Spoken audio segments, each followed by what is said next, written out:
மாண்புமிகு பேரவைத் தலைவர் அவர்களுக்கும் மாண்புமிகு முதலமைச்சர் அவர்களுக்கும் மாண்புமிகு சட்டமன்ற உறுப்பினர்கள் அனைவருக்கும் வணக்கத்தை தெரிவித்துக் கொண்டு இந்த மேகேதாட்டு அணை கட்டக்கூடாது என்ற அந்த தீர்மானத்தில் பேச வாய்ப்பளித்ததற்கு நன்றியை தெரிவித்துக் கொள்கின்றேன்.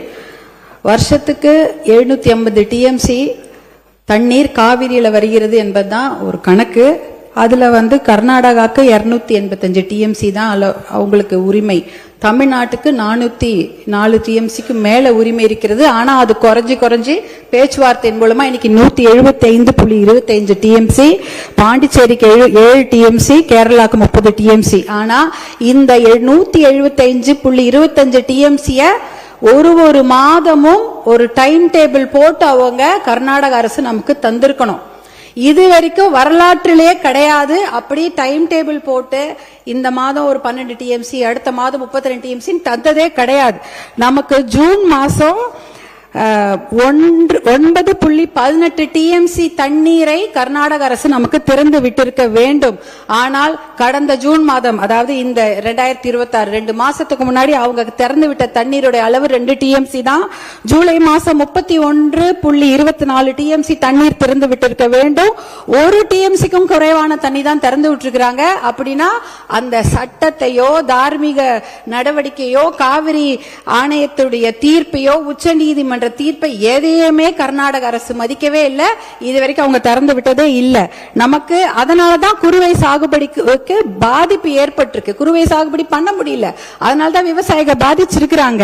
இது எப்படி பார்க்கணும்னா, நமக்கு வர வேண்டிய தண்ணிய அவங்க கொடுக்கல. ஆனா எப்படி இந்த ஆடிப்பெருக்குல தண்ணி வந்தது? ஆடி 18 வந்து போச்சு. ஞாயிற்றுக்கிழமை எல்லாரும் திங்கக்கிழமை எல்லாம் சேலம் தருமபுரி மாவட்டங்கள் ஆடிப்பெருக்கு விழாவை கொண்டாடி இருக்காங்க. இந்த காவிரி தண்ணி எங்க வந்ததுன்னு யோசிக்கலாம். ஆனா அது காவிரி தண்ணி கர்நாடக அரசு நமக்காக கொடுத்த தண்ணி கிடையாது. கேரளால வயநாட்டுல பயங்கரமா மழை பெஞ்சுது. அந்த வெள்ள நீர், அதிகப்படியான அந்த வெள்ள நீரை தான் அவங்க கபினி அணையில தேக்கி வைக்கிறாங்க. அந்த தண்ணி கபினி டேம் ஃபில் ஆயிடுச்சு. ஃபில் ஆனதுனால வேற வழி இல்லாம தான் தண்ணி, உபரி நீர், வெள்ள நீர் தான் நமக்கு திறந்து விட்டுருக்காங்க. ஹாரங்கியில இருக்கிறதோ, ஹேமாவதியில இருக்கிறதோ, கேஆர்எஸ்ல இருக்கிற கிருஷ்ணராஜசாகர் டேம் தண்ணி அவங்க திறந்து விடல. அது முழுக்க கர்நாடக மாநிலத்தில் அந்த பெய்யக்கூடிய மழை, அந்த காவிரி நதி நீரை அதை தேக்கி வச்சுட்டாங்க. இது கேரளால இருந்து வர வேண்டிய தண்ணி தான் வேற வழி இல்லாம கபினி மூலமா நமக்கு வந்திருக்குது. அதனால அவங்க மனசு சட்டப்படி திறந்து வைக்கல, ஆணையத்தோட தீர்ப்புப்படி திறந்து வைக்கல. அவங்க தண்ணி அதிகமான வெள்ள நீர் அவங்க ஊர்ல வந்துடக்கூடாதுன்னு தான் திறந்து வச்சிருக்கிறாங்க. இன்றைக்கு நம்மளுடைய சட்டமன்றத்துல ராஜ்யசபா, அதாவது பாராளுமன்றம் நடந்து கொண்டிருக்கிறது. பாராளுமன்றம் நடந்து கொண்டிருக்கும் போது முக்கியமான 10 கேள்விகளை மருத்துவர் அன்புமணி ராமதாஸ் அவர்கள் இங்க மேலவே ராஜ்யசபால கேட்டிருக்கிறாரு. அந்த ஒரு கேள்விக்கு தான் அமைச்சர் பதில் சொல்லி இருக்கிறாங்க. முதல் மடை மாநிலம் கடைமடை மாநிலத்துக்கிடம் அனுமதி கேட்கணுமா, கேட்க கூடாதா, இல்ல கேட்டுட்டு இவங்க இந்த மேகேதாட்டு டேம் கட்டுறாங்களான்னு ஒரு கேள்வி எழுப்பியிருக்கிறாங்க. அப்பொழுதுதான் நாங்க அமைச்சர் பதில் சொல்லி இருக்கிறாரு. முதல் மடை மாநிலங்கள், அதாவது இந்த கடைமடை மாநிலங்களான தமிழ்நாடு போல மாநிலங்கள் கிட்ட முதல் மடை மாநிலங்கள் அனுமதி கோர தேவையில்லை என்ற ஒரு தகவலை டெல்லியில அந்த அமைச்சர் சொல்லி இருக்கிறாங்க. இந்த கேள்வியை கேட்டதே மருத்துவர் அன்புமணி அவர்கள் தான் ராஜ்யசபால. அடுத்த கேள்விக்கு அடுத்த நாள் இன்னொரு அமைச்சர் பதில் சொல்றாங்க. அந்த கேள்வி என்னன்னா, detail project report for Mekedatu dam, அதற்கு இந்த உச்ச நீதிமன்றமோ இல்ல பாராளுமன்றம் அனுமதி கொடுத்திருக்குதா, நீர்வளத்துறை அமைச்சர்கள் அனுமதி கொடுத்திருக்கிறார்களா அப்படி என்ற கேள்வியை மருத்துவர் அன்புமணி ராமதாஸ் அவர்கள் எழுப்புகிறார்கள். அந்த கேள்விக்கு தான் நீர்வளத்துறை அமைச்சர், மத்திய அரசு நீர்வளத்துறை இணையமைச்சர் பதில் சொல்லியிருக்கிறாரு. அப்படிப்பட்ட விரிவான தகவல் அறிக்கை டிபிஆருக்கு எந்த அனுமதியும் பாராளுமன்றம் தரவில்லை, அமைச்சகம் தரவில்லை என்ற பதிலை சொல்லியிருக்கிறாங்க. இந்த கேள்விகளை கேட்டு பதிலை பெற்றதே மருத்துவர் அன்புமணி அவர்கள் தான். அப்படி இருக்கும்பொழுது அவருடைய சஜஷன் என்ன, அனைத்து கட்சி கூட்டத்தை கூட்டுங்க, ஒரு ஒற்றுமையான ஒரு நிலையை எடுத்துட்டு போய் நம்ம டெல்லியில போய் பார்க்கணும் என்ற அந்த சஜஷன் தான். இன்னும் ஒரு முக்கியமான விஷயம், சட்ட முன்னெடுப்புகளை நாம கண்டிப்பாக செய்ய வேண்டும் மாண்புமிகு பேரவைத் தலைவர் அவர்களே. ஏனென்றால் மேகேதாட்டு டேம் எங்க கட்ட போறாங்க தெரியுங்களா? நம்ம தமிழ்நாடுல இருந்து 4 கிலோமீட்டர் தூரம். இந்த மிச்ச டேம்லாம் எங்கேயோ தள்ளி 200 கிலோமீட்டர் 300 கிலோமீட்டர் தூரத்துல இருக்குது.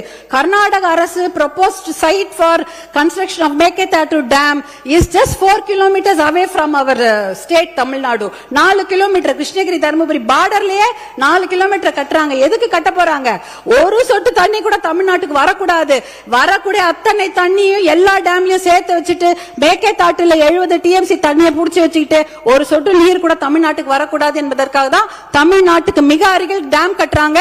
அந்த மேகேதாட்டு டேம் கட்டினாங்கன்னா 3 வனவிலங்கு சரணாலயங்கள் அந்த டேம் கீழே போயிடும். 12,500 ஏக்கர் காடுகள் அழிந்துவிடும். புலிகள் சாங்சுவரி இருக்கு. பிலிகிரி ரங்கநாத சுவாமி கோவிலுடைய புலிகள் காப்பகம் இருக்கிறது. காவேரி வைல்ட் லைஃப் சாங்சுவரி இருக்கிறது. அதே சமயம் மாதேஸ்வரன் மலை சாங்சுவரி, அத்தனை வனவிலங்கு சரணாலயம் இருக்கக்கூடிய நீர்வேம்பு மரம், நீர் மருந்து மரங்கள் 700 வருஷம் பழமையான மரங்கள்லாம் தண்ணியில போயிடும். நீர்நாய், சாம்பல் நிற ஆட்டர்ஸ், அப்புறம் மகாசீர்னு மயில் கண்ட மீனுங்க, 4 கொம்பு மானு எல்லாமே அழிஞ்சிரும். இதெல்லாம் அழிச்சிட்டு தான் மேகேதாட்டு டேம் கட்ட போறாங்க. சுற்றுச்சூழல் பாதிப்பு மிகப்பெரிய அளவில் இருக்கும். இதற்காக சுற்றுச்சூழல் கேஸ் நம்ம நிறைய போட்டு இந்த டேம் கட்ட விடாம நம்ம தடுத்தணும். 2 ஆப்ஷன் தான் தலைவர் அவர்களே. ஒன்னு மேகேதாட்டு டேம் கட்டணும், இல்ல மேகேதாட்டு டேம் கட்டக்கூடாது. இதுல நடுவுல என்ன முயற்சி? we don't need the dam, அவ்வளவுதான். no dam, no need of the dam. இதுக்கு நடுவுல முயற்சி என்ன இருக்கு? அந்த முயற்சியே தேவையில்லைங்கிற. மேகேதாட்டு டேம் கட்டக்கூடாது, அவ்வளவுதான். இதுல நடுவுல இந்த நான் முயற்சி பண்றதுல தேவையில்லாத ஒரு விஷயம். அனைத்து கட்சியை கூட்டத்தை கூட்டி கண்டிப்பாக ஒரு ஒத்த முடிவோட நம்ம டெல்லிக்கு போக வேண்டும் என்பதுதான் பாட்டாளி மக்கள் கட்சியின் கோரிக்கை. மிக்க நன்றி.